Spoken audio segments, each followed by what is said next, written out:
Hi everyone, I'm Carl Rausch, and today I'll be walking you through the manufacturing cycle inside of the supply chain.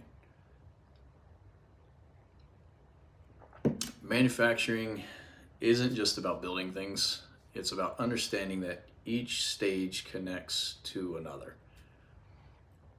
A cycle of cycles that feeds into an endless cycle from raw material sourcing to production, assembly, distribution, and then finally all the way back around disposal.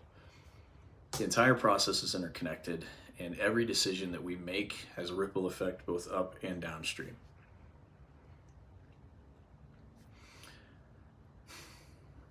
Each part of the supply chain manufacturing cycle has its own subcycles.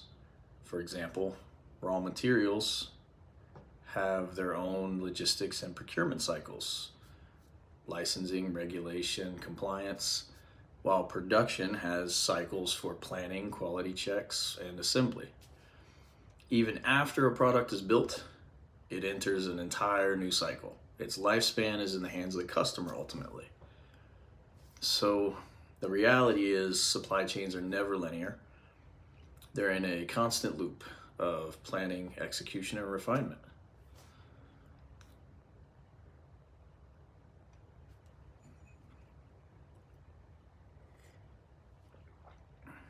What makes this chaotic system work is specialization.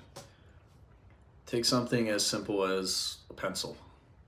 It requires thousands of people across the globe. You have lumber from South America, graphite from Turkey or China, rubber from Thailand or Myanmar, and then finally, it's assembled in a completely separate country altogether.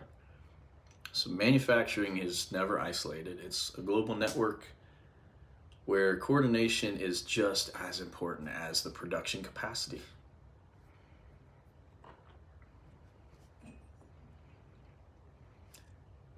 Now, to manage this complexity, we rely on best practices.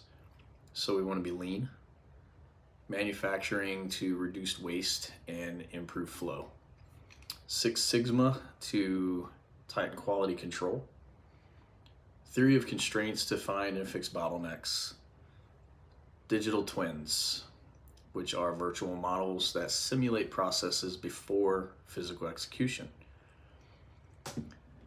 These methods, techniques, additional processes create efficiency but also resilience, because in today's environment, speed alone does not win. Flexibility does. We can see the need for flexibility with COVID as an example. Technology is transforming manufacturing. No ifs, ands, or buts. AI is being used to predict demand, optimize schedules, and even to detect defects in real life, real time on the production line. Blockchain is being adopted to improve traceability, giving proof of where raw materials come from, ensuring compliance with regulations, and improving transparency for customers. Good example of this is in Southeast Asia. Blockchain has been tested and implemented in the coffee supply chain to certify fair trade and origin integrity.